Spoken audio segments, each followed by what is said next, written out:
성경 의도된 하나님의 은혜라고 하는 주제의 오늘 두 번째 시간입니다. 제가 어느 날 말씀을 열심히 지금 읽고 있어요. 하루에 한 50장, 60장. 코로나 기간에 목회자가 해야 될 게 다른 거 준비하는 게 아니라 성도나 우리는 하나님의 말씀으로 무장하고 그 말씀 통해 하나님이 주시는 꿈을 꾸고, 그래서 코로나가 끝났을 때는 우리는 다 같이 한마음 한뜻 되어서 다음 비전 스텝들을 밟아야 되겠다 해서 성경 말씀을 읽는데요, 저는 요새 중요한 한 가지를 하나님이 제게 주셨습니다. 그것은 성경 말씀은 우리에게 끊어진 그곳에서 길이 다시 시작될 수 있다고 하는 분명한 약속을 주셨습니다. 이것이 무엇이냐면 성경 전체에 흐르는 창세기에서 요한계시록까지의 구속사적 관점이기도 한데요, 결국 더 살 소망이었고 다 폐허가 된 그곳에 이미 오랫동안 나라를 잃고 포로된 이스라엘 그 백성 위에 이미 길이 끊어진 지 오래된 그곳에 다시 길을 내신 분이 예수 그리스도라고 하는 분명한 사실을 우리에게 주셨습니다. 그래서 성경 의도된 하나님의 은혜라고 하는 것은 결국 인간으로서는 아무것도 할 수 없는데 성경은 우리에게 무엇을 말씀하시려고 하냐? 그렇기 때문에 의도된 하나님의 은혜, 예수 그리스도가 오셔야만 우리는 구원을 얻을 수 있고 다시 살 소망, 길을 찾아서 갈 수 있다고 하는 분명한 사실을 우리에게 전체적으로 보여주신다는 것입니다. 여러분, 창세기는 혼돈, 흑암, 공허가 가득한 그곳에 하나님의 신이 운행하심으로 빛이 임했던 사건으로부터 시작됩니다. 살아가면서 어쩌면 지금 우리가 길을 잃고 살아가고 있는 것처럼 창세 때에 그러한 역사가 있었다는 것입니다. 그러나 우리 인생에 대해서 가장 잘 보여주는 길을 우리가 보기 시작하고 내비게이션과 같은 그 길을 우리가 알고 떠나게 되면 다시 잃었던 길을 회복하고 찾을 수 있다고 우리는 믿는 것입니다. 그것에 대해서 가장 잘 기록해 놓은 것이 무엇이냐? 바로 말씀, 성경이라는 것입니다. 할렐루야. 그래서 성경은 인간을 향한 하나님의 구원의 길이 열려 있다는 사실을 우리에게 가르쳐 주고요, 성경은 누군가의 선행, 용기, 성공에 대한 이야기가 아니라 예수께로 가는 길에 대해서 더 자세히 말씀드리면 천국에 이르는 길이 무엇인지를 우리에게 설명해 놓았다는 것입니다. 더욱더 주님의 말씀 가운데 살아가는 자만이 길을 찾고 승리할 수 있는 인생이 된다는 사실, 그 약속을 성경 전체가 저와 여러분에게 하신 줄로 믿습니다.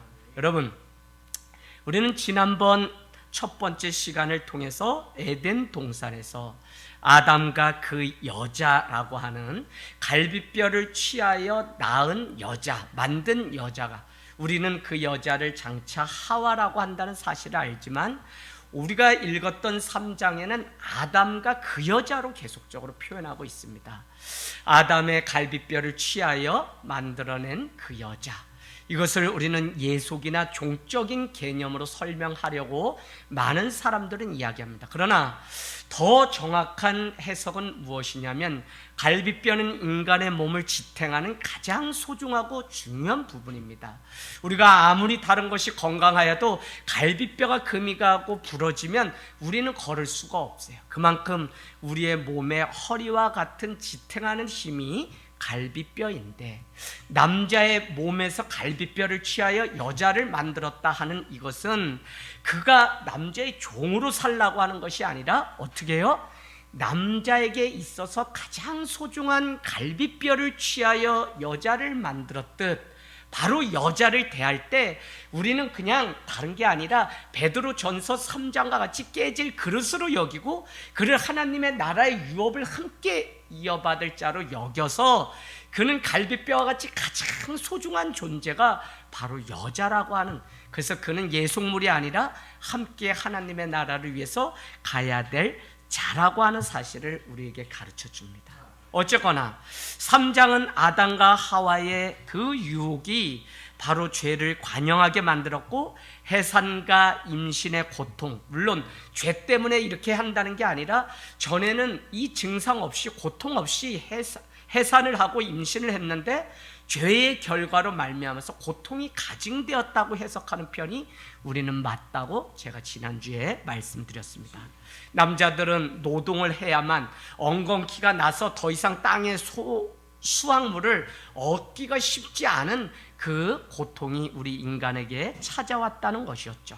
그러나 우리가 잘 보아서 여러분이 복습해보면 3장에 뭐라고 하나님은 새로운 길을 열어주셨냐면 그 첫 번째가 무엇이었죠?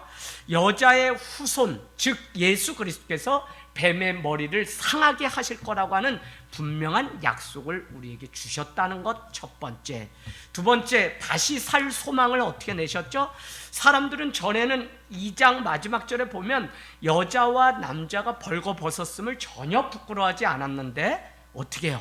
이제 죄가 관영하고 선악과를 먹게 되고 눈이 밝아짐으로 자기의 수치, 부끄러움을 보기 시작했어요.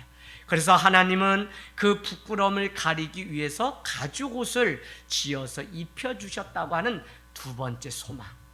그게 뭐냐면 하나님의 은혜로 우리의 죄를 다시 가리웠던 이 사건들이 이미 창세 아담과 하와 최초의 인류의 사건 가운데 기록되어 있었다는 것입니다. 세 번째는 여러분 무엇이었나요? 그 여자로 지칭되는 그 여자 이분은 결국 어떻게 해요? 아담과 하와라는 이름. 그래서 하와는 무슨 뜻이었냐면 산자의 어머니, 어미라고 하는 뜻으로 하와라고. 그래서 여러분 다 죄가 관영해서 소망이 전혀 없고 타락한 이 세상 가운데 하와를 통해, 산자를 통해 다시 우리를 구원하시겠다고 하는 사인, 하나님의 의도된 이 은혜가 우리 가운데 찾아왔던 것을 우리는 알 수 있습니다. 지금도 여러분 여리고가 열리고 우리의 답답함을 해결해주고 우리의 목마름을 시원하게 해주며 아무 소망 없는 그곳에 예수를 온전히 만나면 그곳에 길이 열리고 생명이 생명되는 반전 드라마가 있을 수 있다는 사실을 이미 창세전에 우리 가운데 약속하셨고요. 그 일들이 우리 가운데 지금도 계속해서 예수 그리스도를 향해서 가고 있다는 것입니다. 여러분 성경을 우리는 잘 알아야 되는데요. 복음은 인간의 위대함을 말해본 적이 한 번도 없다고요. 그래서 왜 성경 의도된 하나님의 은혜냐면 성경에 나오는 많은 등장인물, 우리가 요한계시록까지 아마 2년 정도에 걸쳐서 제가 계속 수요일에 이 주제 가지고 한번 성경을 다 훑어보려고 하는데 결론은 무엇이냐면 찌질하고 죄를 짓고 실패하고 낭망하고 교만하고 늘 넘어지는 이 소망 없는 세상 가운데 사는 이 인간의 위대함을 드러낸 것이 아니라 연약하기 그지없는 그들을 위해서 예수 그리스도가 오셔야만 했던 하나님의 의도된 은혜가 성경 전체에 흐르는 중요한 사건이라는 것입니다. 그래서 우리는 여러분 다른 것 찾지 말고 지금 이때에도 하나님의 은혜 예수 그리스도의 그 이름을 부르면 우리는 다시 소망을 얻고 다시 살 수 있는 놀라운 길이 우리 가운데 임하는 줄로 믿습니다. 인간의 부질없는 죄악에 대해서 고발하는 것이 성경이고요. 우리로는 아무 의나 공로가 없다고 하는 사실을 오히려 성경은 가르쳐주고 있고요. 세상이 그러면 돌아가지 않냐? 그렇지 않다는 거예요. 왜? 하나님의 의도된 은혜가 임하기만 하면 회복되고 다시 살아나고 다시 생명이 자라나는 역사로 바뀔 수 있다는 사실을 우리에게 가르쳐줍니다. 할렐루야. 다만 인간의 어리석음이 문제인 것입니다. 다시 구원의 길을 내어주시는 하나님을 바라보지 못하고 또 오늘 말씀과 같이 가인이 아벨을 죽이는 이와 같은 죄가 다시 관영해서 결국은 우리가 또 뭐예요? 바벨탑 사건. 결국은 또 뭐예요? 예? 노아의 홍수 사건이 일어나는 그 많은 일들이 다 무엇이냐면 우리의 죄로 말미암은 것이고 우리의 연약함으로 말미암은 것인데 그 가운데 하나님은 무지개의 언약을 주시고 아브라함을 부르셔서 다시 하나님의 생명의 씨가 이어질 수 있도록 하신 그 사건이 결국은 예수 그리스도로 완성된다는 사실. 그래서 여러분, 우리는 예수 그리스도의 이름으로 기도하고 예수 그리스도의 이름으로 모이고 예수 그리스도의 이름으로 우리는 회개하고 예수 그리스도의 이름을 부르는 자는 누구든지 살아서 새로운 인생을 살아갈 수 있다는 것이 성경이 우리에게 가르쳐 주는 것입니다. 여러분, 오늘 이 말씀을 통해서 코로나 그것을 두려워하는 것이 아니라 예수 그리스도 그분을 바라보고 그분을 내 삶 가운데 전부로 여기지 못하는 그것을 안타까워하며 이 세상이 그와 같은 삶을 살아가는 것에 대해서 여러분이 눈물을 흘릴 수 있는 눈물이 회복되기를 주님의 이름으로 축원을 드립니다. 여러분, 아담과 하와는 결국 오늘 읽은 이 말씀 4장을 보면 어떻게 해요? 가인과 아벨이라고 하는 자녀를 얻게 됩니다. 아무 소망이 없던 이곳에 생명이 다시 태어났다는 것은 하나님의 축복입니다. 그런데 이 두 아들 안에 문제가 생겼다는 것입니다. 가인은 목축업을 합니다. 하나님 앞에 어떻게 해요? 농사를 짓던 자이기 때문에 그것을 드렸다는 거예요. 그런가 하면 아벨은 양을 치는 자이기 때문에 양의 첫 새끼와 기름을 하나님 앞에 드렸다고 말씀합니다. 그러니까 가인은 그냥 농사 짓는 자니까 땅의 소산물을 드렸고요. 그런데 중요한 것은 가인의 것은 하나님이 받지 않았다는 거예요. 그래서 저는 어떻게 아벨의 그 양의 새끼와 기름을 드린 것은 받으면서 형이 들었던 농산물 그와 같은 것들은 받지 않았을까 하는 것을 우리는 생각해 보아야 된다는 것입니다. 여러분, 오늘 4장 1절에서 5절 읽지 않았지만 여러분은 펴놓으시고 표시하세요. 1절에서 5절의 결국은 이 자기의 제사를 받지 않게 되자 형이었던 가인은 몫이 얼굴이 분이 가득 차서 그 얼굴 색이 변하기 시작합니다. 우리도 여러분, 사람들의 감정이 얼굴에 다 드러나서 벌써 얼굴이 변하고 말투가 바뀌는 것을 보면 저 사람이 나에 대한 무슨 감정이 있구나라고 하는 사실을 우리는 다 알 수 있는 것처럼 바로 그런 거예요. 오늘 우리는 이 시대를 살아가면서 무엇 때문에 하나님이 받으시는 예배가 있고 없는지를 꼭 물어보아야 됩니다. 둘 중에 가인은 무엇이 문제이기에 받지 않았는지, 정성이 부족했나? 라고 우리는 의문을 품고 어떤 예배를 하나님이 받으시는지를 우리는 하나님 앞에 물어보고 나의 삶의 예배가 정말 아브라함이 옮겨지는 곳마다 제단을 쌓고 하나님 앞에 예배했던 것처럼 나는 그런 자인지를 우리는 물어보아야 됩니다. 여러분, 많은 사람들은 이것에 대해서 여러 가지 해석을 합니다. 왜 가인의 것은 받지 않았고 아벨의 것만 받았는지. 물론 믿음으로 아벨은 제사를 드렸다고 히브리서 11장은 우리에게 말씀하고 있습니다. 그럼에도 불구하고 저는 오늘 이 사건 이후에 펼쳐지는 가인의 행동을 통해서 이미 이래서 가인의 제사를 받지 않았구나라고 하는 원인을 찾게 됩니다. 오늘 7절 말씀 볼까요?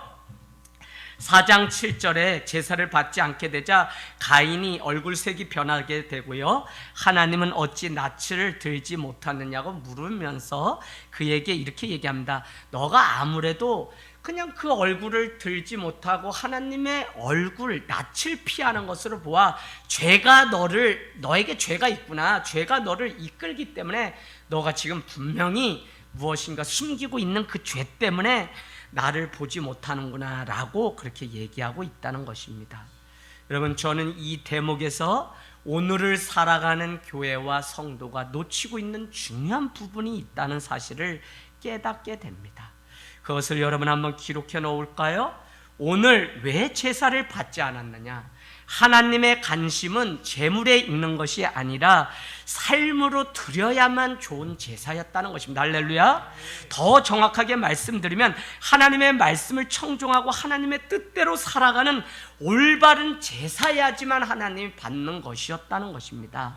더 나아가서 말씀드리면 삶과 재물은 무관하지 않고요, 삶과 재물은 같이 하나님 앞에 드려져야지 내 삶은 되지 않는데 그냥 재물만 큰 것을 드렸다 그래서 하나님이 받지 않는다는 것입니다. 여러분, 하나님은 동기, 과정, 목적 모든 것들이 선에서 하나님께 드릴 때 하나님이 영광 받으시는 제물이 될 수 있지, 거짓하고 우리가 이기심과 다툼 가운데 남의 것을 노획질을 해서 노략질을 해서 하나님 앞에 드리는 삶이었다면 그 삶의 제물은 하나님이 받지 않는 거잖아요.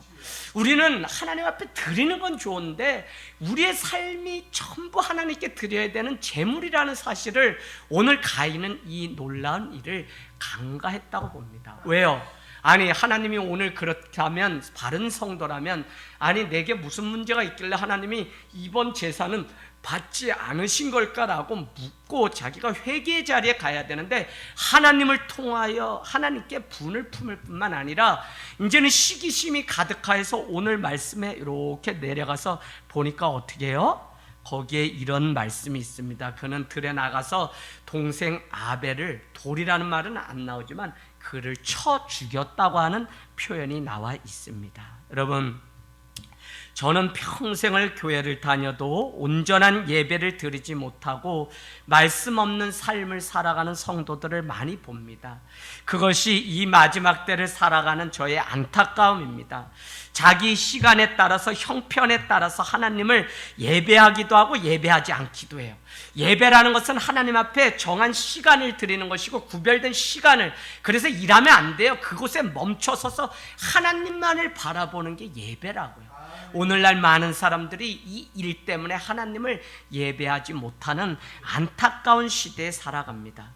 저는 삶 속에 하나님을 향한 정한 마음이 없으면 아무리 좋은 재물을 드려도 하나님은 가인의 것을 받지 않았던 것처럼 받지 않는다고 말씀드리는 것입니다.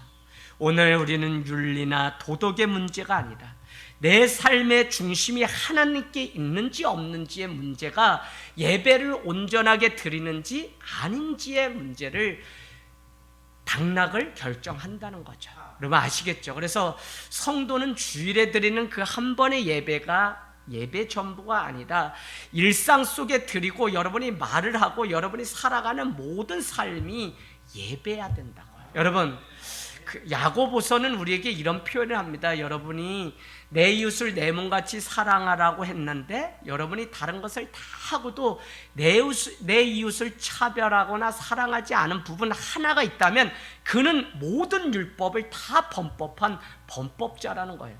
우리는 저 사람보다 내가 낫다 자꾸 비교하면서 죄의 우위를 가리려고 하지만 아니요, 하나님은 하나라도 그 안에 죄로 인하여 오염되면 그는 죄인인 것이지 더 죄인이 있고 덜 죄인이 있는 게 아니에요. 그래서 우리의 중심이 날마다 하나님 앞에 나가기를 사모하는 저와 여러분이 되시기를 주님의 이름으로 축복합니다. 여러분, 오늘 아벨을 죽이는 가인을 보십시오. 인류에게 처음 찾아온 살인 사건입니다. 8절을 보면 가인이 아벨을 쳐 죽였는데 9절에는 이렇게 얘기합니다. 내가 알지 못하나이다. 아니 하나님, 내가 내 아우를 지키는 자입니까? 요즘 말로 얘기하면 나도 먹고 살기 힘들어 죽겠는데 아니 내가 무슨 내 이웃을 사랑해요? 여러분, 만약에 우리가 지금도 영혼을 품지 못하고 결국 자기 그냥 영혼, 오늘날의 이 교회가 여러분 그냥 여기에 모인 성도만을 위해서 대상으로 이 메시지를 전하는 교회로 전락했다면 우리는 비그리스도인 이방인에 대한 관심이 전혀 없는 교회예요.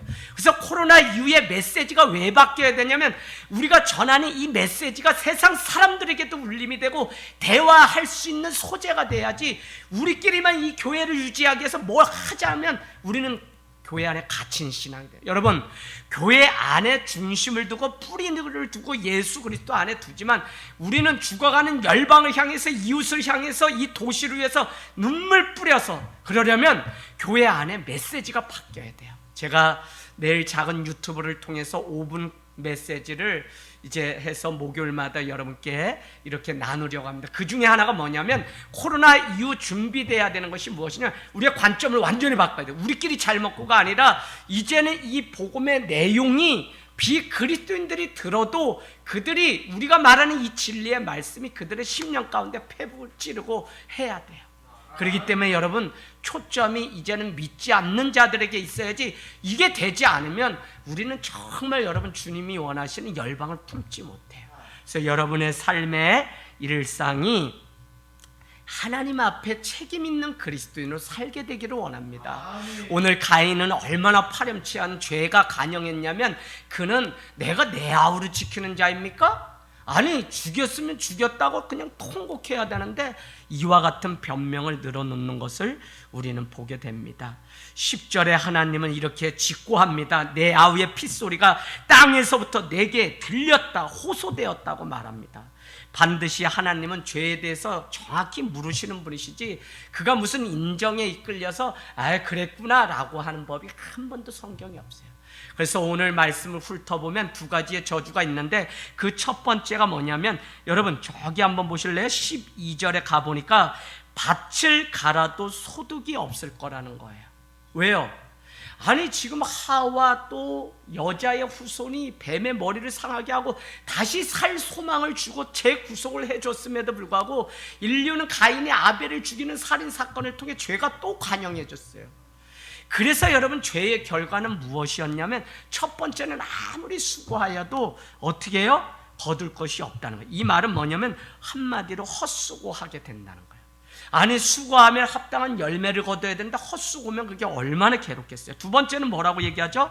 두 번째 12절 하반절에 보니까 땅에서 방황하며 떠도는 나그네 인생으로 우리는 죄 때문에 살게 된다는 거예요. 여러분 헛수고 나그네 모두 안정을 찾아서 유랑하는 그 삶을 산다는 거예요.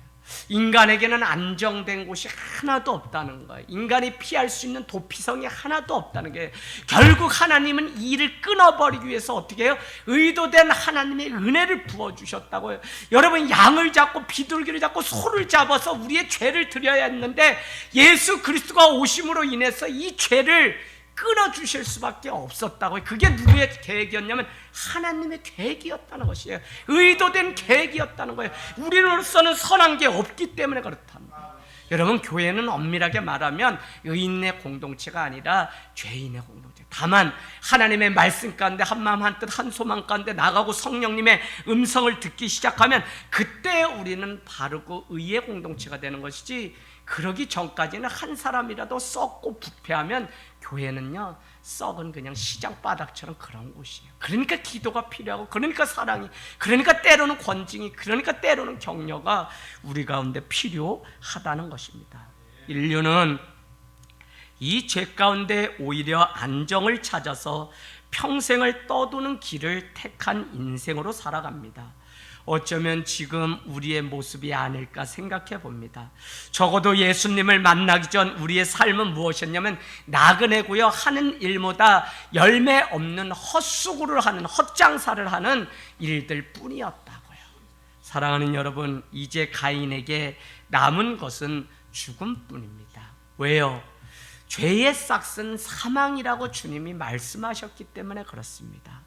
그런데 주의 낯을 피하여 평생 도망자의 삶을 살아간 가인에게 주님의 의도된 은혜가 찾아오셔서 다시 살 소망을 내시는데 15절로 가보세요. 누구든지 가인을 죽이는 자는 벌을 7배로 하겠다고 하며 보호해 준다는 그 사인으로 표 하나를 주었다는 거예요.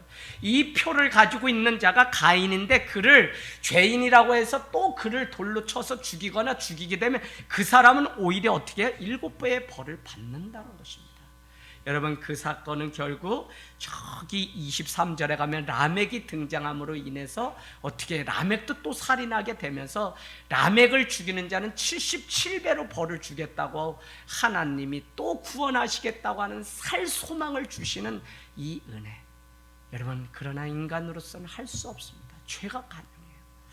여러분 그럼에도 불구하고 하나님은 계속 인간을 향해서 찾아오고 계시는 이 모습을 보게 됩니다. 저는 오늘 가인이 죽였으면 아벨을 죽였으면 그는 벌을 받아야 함에도 불구하고 참으로 이해가 되지 않는다니까요. 세상도 사람을 죽이면 그만한 값을 지불하게 됩니다. 물론 여러분은 잘 아셔야 됩니다. 아무리 세상이 정해놓은 재판관이 정해놓은 그 값을 지불하고 죄값을 치렀다고 해도 그것은 없어지는 게 아니에요. 그렇다면 여러분 무엇이죠? 그러면 그 죄를 완전히 없애는 유일한 길을 찾아야 되는데 내가 뭐 감옥수에서 살았다 그래서 그건 세상이 정해놓은 거. 그렇기 때문에 여러분 죄값을 속량받기 위해서 성경은 하나님의 아들 예수 그리스도가 오셔야만 했다는 사실을 우리에게 가르쳐주고 있다는 것입니다. 예수 그리스도가 오셔야만 우리는 자유해지고, 예수 그리스도가 오셔야만 죄의 문제가 끊어지고, 예수 그리스도가 오셔야만 나의 죄를 속량을 받고, 왜 우리 예수 그리스도를 믿어야 하는지 성경은 계속적으로 전체적으로 결국은 예수 그리스도가 답이라고 하는 사실, 결국은 예수 그리스도는 복음의 시작이기 때문에 말씀이 정답이라는 사실을 우리에게 가르쳐주는 것뿐이지 말씀은 다른 게 없어요. 여러분이 잘 먹고 잘 살고 이거 소개하려고 하는 것이 아니라 죄인인 인간을 향해서 지금도 하나님은 끊임없이 찾아오시고, 결국은 인간에게는 어떤 방법도 고안해낼 방법이 없고요, 결국은 예수 그리스도 그 아들 독생자를 드려야만 우리가 죄값을 속량받고 구원 얻는 다는 사실입니다. 여러분, 오늘 25절까지 우리는 알버트와 같은 그 신학자를 통해서 기독교의 문화관인가 뭐 이런 책들이 IVP에서 나온 게 있어요. 엠마운가. 그래서 여러분 꼭 한번 보면 좋은데, 창세기 몇 장에 걸쳐서 성경관이 무엇인지 제가 말씀하셨죠. 창조, 크리에이션. 두 번째는 뭐였어요? 타락. 그러나 인간은 타락했다. 세 번째, 그냥 두시지 않고 하나님은 리뎀션, 구속이라고 하는 개념인데 다시 구속하신. 그래서 창조, 타락, 구속의 이 세 가지 개념이 성경에 흐르는 중요한 정신이라는 사실을 우리에게 가르쳐주고, 그게 문화관이고 그게 세계관이고 그게 성경관이라는 사실을 우리에게 가르쳐줍니다. 그 문화관 중에 하나가 무엇이냐면, 여러분 19절에 라멕이 두 아내를 맞이하고 뭐 쭉 하면서 20절에 가니까 장막이 등장하고 가축 치는 자의 조상이 되었다는 얘기가 나오고, 21절에 뭐라고 얘기하죠? 수금과 퉁수 잡는 모든 자의 조상이 되고, 22절에 구리와 새로 여러 가지 기구를 만들더라. 이 표현은 무엇이냐면 드디어 창조해내고 인간이 이 도구와 기구를 만들어내고 악기를 부는 이 일들, 어떻게 보면 문화의 사역들이 최초로 등장하게 되고, 그 가운데도 라멕은 여전히 사람을 죽이는 일들이 있었고요, 그를 죽이는 자는 77배 벌을 주겠다고 하면서 하나님은 그를 보호하시려고 하셨다는 것입니다. 여러분, 하나님은 왜 이리도 남지 않는 장사를 보잘것없는 우리 인간을 향해서 계속적으로 하고 있는 것일까요? 아무리 사랑하여도 그 사랑을 가볍게 여기고 그 사랑 앞에 도리어 무례한 인간이건만 또다시 용서하는 것은 무엇 때문일까요? 오히려 사랑을 받은 만큼 다른 사람을 사랑해야 되는데, 저는 목회를 하면서 깨닫는 것 한 가지는 무엇이냐면, 오히려 받은 사랑을 돌려주는 게 아니라 계속 받으려고만 하는 그 사람들을 많이 보게 됩니다. 여러분, 왜 계속해서 사랑을 받으려고만 하는 이 욕심을 간과하시고 용서하는 것일까요? 오늘 말씀 25절은 다시 끊어진 길을 이어주시고 닫혔던 소망을 인류에게 다시 부어주시는 하나님의 자비를 보게 됩니다. 그 25절이 무엇이죠? 아담이 다시 자기 아내와 동침하매 그가 아들을 낳아 그의 이름을 셋이라 하였고, 이는 하나님이 내게 가인이 죽인 아벨을 대신해서 다른 씨를 내는 생명의 길을 택하는 방식으로 바뀌었다는 것입니다. 여러분, 다치고 길이 끊어진 그곳에 예수 그리스도 생명의 길을 내시는 그분을 보면 다른 길이 준비되어 있는 것을 우리는 보게 돼요. 세상이 다 닫혔어요. 코로나 이후에 어떻게 될지 몰라요. 문이 다 닫혔어요. 그러나 주일 말씀과 같이 여리고성이 굳게 닫히고 출입하는 자가 없어도 주의 말씀 가운데 침묵하면서 끝까지 순종하는 자, 그가 이미 하나님께 예배하던 양각 나팔을 불 때 순종하며 함성을 지르는 그때에 여리고성은 완전히 무너졌다는 것입니다. 여러분, 우리에게 다른 길이 늘 있어요. 어디를 바라보면, 하늘을 바라보고 기도하면 하나님은 우리의 기도가 쌓이면 상달되어 하나님의 뜻이 이 땅 가운데 이루어지는 놀라운 은혜를 보게 되는 것입니다. Unfailing love, 헤세드라고 하는 실패가 없는 이 사랑을 하나님은 부어주세요. 인간의 사랑은 조건적이라면 하나님의 사랑은 조건 없는 사랑이에요. 그래서 하나님의 사랑은 in spite of, 그럼에도 불구하고의 사랑이라고요. 우리는 주님을 끝까지 사랑 못하고 여전히 배신하고 여전히 죄 가운데 또 우리는 오염되고 우리는 또 타락하지만 하나님의 그 사랑은 조건 없이 그럼에도 불구하고 우리를 위해서 또 예수 그리스도를 보내주시는 그 놀라운 사건이 성경 전체에 흐르는 하나님의 의도된 은혜가 아니면 인간은 도저히 선한 것이 없고 살 수 없다는 것을 우리에게 가르쳐 줍니다. 이 코로나 기간 이 사실을 깨닫고 하나님의 은혜 앞에 나가는 교회는 살 것이며 여리고성이 무너져서 준비된 만큼 하나님은 사용하실 거예요. 저는 오늘도 많은 목회자들과 이야기를 나누면서 이런 생각이 제 마음 가운데 확신 들었어요. 분명한 것은 지금 준비되고 준비하는 목회와 성도, 여러분 지금 교회 다니면서도 얼마나 방황하고 고민하고 가난한 성도가 아니 왜 복음을 전해야지, 복음으로 자기가 그냥 정치가 이렇고 저렇고를 다 판단을 성도가 할 수 있음에도 불구하고 복음을 전하지 않고 나라가 어쩌고 뭐하고 뭐하고 정치 얘기를 왜 설교 시간에 하냐고요. 저는 그게 참 못마땅해요. 교회는요 지금 많은 사람들이 복음을 듣기를 갈망하는 것이지 이제는 세상 것 많은 거 쫓아봤어요. 정치로 세상이 바뀌는 줄 알아요. 그러나 거기에 의미가 없고 소망이 없다니까요. 그래서 복음을 찾는 사람이 더 많은데 교회는 계속 정치의 일변도로 목사님들이 가기 때문에 이게 문제예요. 여러분 복음으로 돌아가고 하나님의 말씀만이 우리의 삶을 회복시키는 의도하신 하나님의 은혜가 있는 줄로 믿습니다. 오늘 하나님은 아담에게서 죽은 아벨을 대신할 다른 씨를 주셨다는 것입니다. 그 이름은 셋이라고 말합니다. 여러분 참 놀라운 일은 무엇이냐면 가인과는 다른 씨를 우리에게 주셨다는 것입니다. 가인은 아울을 죽인 죄인의 조상이요 어떻게 해요? 죄의 피가 흐릅니다. 그런데 그는 이미 죽은 아벨의 제사를 받았던 그 아벨을 대신할 다른 씨, 이열 씨를 주시는데 그게 무엇이냐? 여러분 셋이었고 그게 누구였죠? 에노스라고 하는 자가 26절에 등장하게 됩니다. 저는 분명한 것은 하와는 셋을 낳고 하나님이 일하시는 역사가 무엇인지를 분명히 그는 은혜를 경험했을 거라고 봐요. 비천한 자를 내버리지 않으시고 하나님의 사랑은 죄인된 우리를 향해 끝까지 찾아오시고 또 회복시켜서 어떻게 하든지 자기의 피값을 쏟더라도 구원하시려고 하십니다. 그래서 여러분 사람의 사랑에 실망하지 말고 정말 하나님 바라보고 하나님의 변함없는 그 사랑을 봐야지 목회를 하고 신앙이 온전히 서지 뭐 상처 입었다 뭐 했다는 여전히 어린아이에 불과한 거예요. 왜 나를 찌르세요? 뭐 하는 거 여러분 말하지 마세요. 하나님의 말씀을 들으시라고요. 하나님의 말씀으로 들으셔야 돼요. 이번 주에 목사님 말씀이 너무 셌어요. 문자를 누가 주셨어요? 물론 웃자고 하는 말씀이지만 말씀을 들으셔야지 무슨 세다 뭐하다.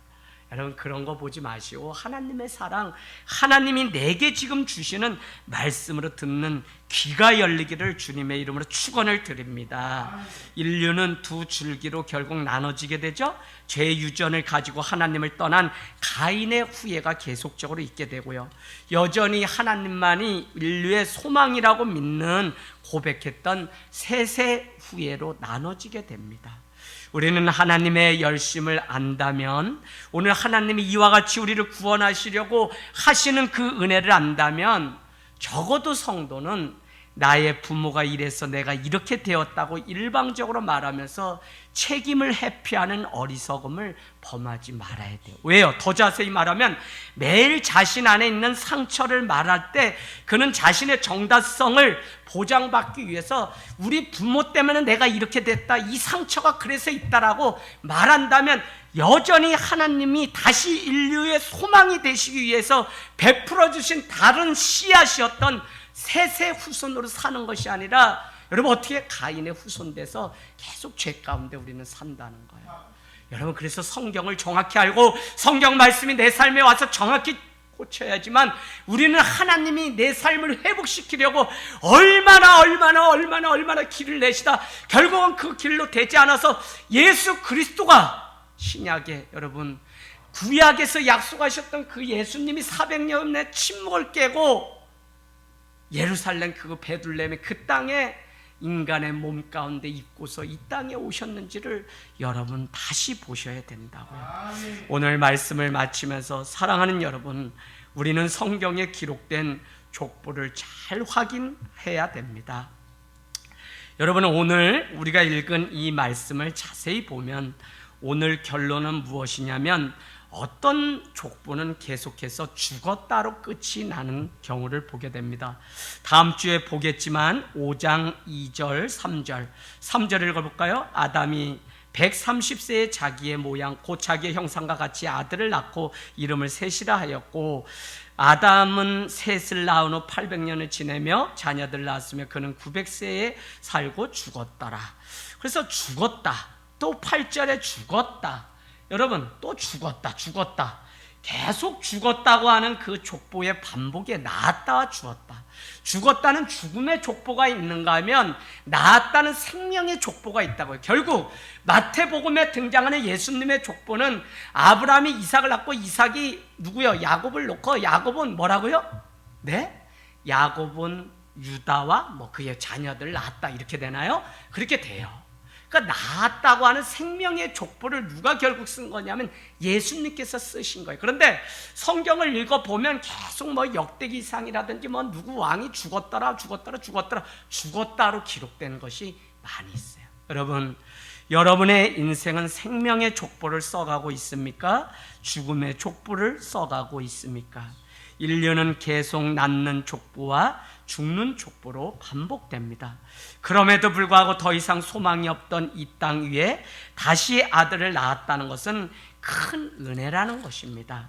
셋의 출생은 하나님의 의도된 은혜였고요, 예수 그리스도의 오심으로 완성된다고 하는 하나님의 의도된 은혜가 성경 전체에 흐르는 중요한 주제라는 것입니다. 여러분, 우리 인생이 그런 것입니다. 아무 소망 없던 인생 가운데 하나님이 찾아오신 것입니다. 그리고 우리를 자녀 삼으시고 부르신 것이죠. 오늘 더 은혜인 것은 하나님은 아벨을, 셋을, 특별히 26절에 보니까 그 셋도 아들을 낳고 그의 이름을 뭐라고 했다고요? 에노스라 하였으며 그때의 사람들이 비로소에, 여러분 동그라미 치세요, 비로소 여호와의 이름을 다시 부르기 시작했다는 것입니다. 할렐루야. 여러분, 여기서 우리가 불렀다는 것은 찬양하다라는 의미와 도움을 청했다라고 하는 의미입니다. 계속적으로 가인이 아벨을 죽이고 살 방법으로 표를 주며 그를 죽이면 7배의 벌을 주겠다고 보호장치를 해놓았음에도 불구하고 그 자손 안에 라멕이라고 하는 사람이 또 사람을 죽임으로 77배 벌을 주겠다고 하며 그 죄인을 보호하시는 하나님의 은혜가 있었다고요. 아담이 다시 동침함에 어떻게 해요? 셋이라고 하는 아들, 다른 씨를 주셨는데 셋도 이번에 뭐라고 얘기해요? 또 아들을 낳았는데 그 이름이 에노스. 에노스의 뜻은 비로소 여호와의 이름을 불렀더라라고 하는 것입니다. 결국은 에노스의 시대가 되어서 사람들은 다시 하나님을 찬양하고 하나님께 도움을 청할 분으로 여기고 리는 다시 회복, 다시 말하면 창조했던 인간은 타락했지만 세 번째 뭐죠? 구속하시는 재창조, 리크리에이션, 리뎁션의 은혜를 경험했다는 것입니다. 다 죽었던 우리가 하나님을 찬양하고 그분께 도움을 청하면 누구든지 살아나는 일들을 우리는 오늘날도 많이 보게 됩니다. 여러분, 다 죽은 것 같죠? 그러나 그 죽음, 사망의 그늘 가운데서도 삶을 향해 생명의 족보를 써가고 있는 자들이 얼마나 많은지 모릅니다. 여러분, 안 되는 것 보고 죽겠다는 것 보지 마시고 믿음의 사람을 만나고 다시 낳고 다시 생명이 생명되게 하는 그 사람들이 여러분의 멘토 되고요, 여러분은 그것 보시고 계속 되는 일, 하나님의 역사를 보시는 믿음의 눈, 안목이 열리기를 주님의 이름으로 축복합니다. 오늘 여러분 이 말씀을 마치면서 에노스는 여호와의 이름을 부르는 것을 누구에게 배웠을까 하는 것입니다. 저는 우리네가 지금 어디 가지도 못하고 가정 안에서 수업이 이루어지고 예배가 이루어집니다. 결국은 오늘 에노스는 당연히 여호와의 이름을 부르는 것을 가정에서 배웠을 것이고 그의 아버지였던 셋을 통해 여호와의 이름을 알기 시작했을 것입니다. 저는 소망 없는 시대에도 누군가 하나님의 이름을 부르고 여호와의 이름을 부르면 그의 자녀들은 반드시 여호와의 이름을 부르기 시작한다는 분명한 사실을 믿게 되기를 원합니다. 아무것도 될 것 없어 보이는데 비로소 드디어 다시 인류는 여호와의 이름을 부르기 시작한 것입니다. 여러분, 여호와의 이름을 불렀다는 것은 단순히 소리내어서 불렀다는 것이 아니라 하나님 안에서 이제 죄로 말미암아 다 끊어졌던 이 관계가 다시 하나님과의 이어진 이 관계 속에 들어가서 은혜의 관계가 되고 다시 우리의 인생이 죄악이 아니라 아벨의 씨를 대신할 셋의 후손이 되고 다시 누구요? 에노스의 후손으로 그 삶이 바뀌어졌다는 것입니다. 여러분, 죽음을 향해 계속하는 죽음의 족보가 아니라 우리는 계속 생명의 길을 향해서 예수 그리스도를 향해서 가는 것이 바로 구속이고 구원이라는 것입니다. 오늘 우리가 무엇을 해야 할까요? 저는 하늘 땅 교회와 성도들로부터 우리부터 비로소 다시 여호와의 이름이 온 땅 위에 불려지는 역사가 있기를 원합니다. 할렐루야. 비로소 여호와의 이름을 진정으로 부르는 사건이 오늘 우리 가운데 있기를 원합니다. 누군가 부르기 시작한 여호와의 이름이 있기만 해도 모든 이는 여기에 소망이 있다는 것을 알고요, 능력이 여호와의 이름 가운데 있다는 것입니다. 내가 은과 금은 없거니와 나사렛 예수 그리스도의 이름으로 일어나 걸으라고 하는 이 놀라운 사건을 여러분, 저와 우리가 세상 가운데 우리의 착한 행실을 통하여 우리의 빛된 삶을 통하여 드러낼 때가 바로 지금이라는 사실을 여러분 알게 되기를 원합니다. 우리의 유일한 소망, 여호와의 이름을 비로소 부르기 시작하는 우리의 삶, 우리를 통해 비로소 우리의 가정이, 우리의 자녀가, 아니 이 오산 땅, 이 화성 땅, 이 동탄 땅이, 아니 이 민족이 안 된다고 하고 문이 다 닫힌 이때, 아버지 더 이상 교회를 개척해도 안 된다고 하는 이때에 비로소 여호와의 이름을 부르기 시작한 나지막한 그 외침을 통해서, 믿음의 고백을 통해 다시 이 땅 위에 여호와의 그 이름이 능력이 되고 소망이 돼서 결국 예수 그리스도만이 참 구원자이심을 고백하는, 바로 하나님의 의도된 은혜가 여기에 있었다고 하는 사실을 알고 점점 우리의 인생이 예수 그리스도를 향해 걸어가는 저와 여러분이 되시기를 주님의 이름으로 축원을 드립니다. 아멘.